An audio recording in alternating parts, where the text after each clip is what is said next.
কার design ছাড়লেন, কার design ধরলেন, কাকে কাকে নারাজ করলেন, কাকে খুশি করলেন জানেনও তারা। একটা ছেলে বলতে পারবেনি, যুবক তুমি বলো না, ওই ছেলে তুমি বলো না, তোমার মাথার এই চুল কার মতো, ক না বাপ তুই ক। ওরে জিজ্ঞাসা করেন না। সেলুনের দোকানের যেই কাটিং গুলো একটা মানুষ না, সেলুনের দোকানে যেগুলো টাঙ্গায় রাখছে এগুলো দাজ্জালের কাটিং। কিসের কাটিং? আরে হাদিস, এটা হাদিস, মুসলিম শরীফের হাদিস। নবীজি বলছে দাজ্জালের চিহ্ন, দাজ্জাল হবে যুবক।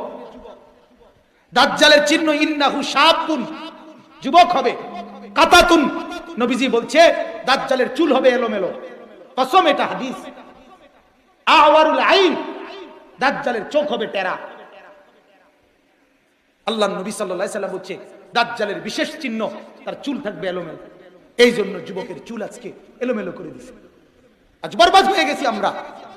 নিজের দিন, নিজের ধর্ম, নিজের ইসলাম, নিজের কোরআন, নিজের নবী সব আমাদের কাছে অপ্রিয়, অপ্রিয়।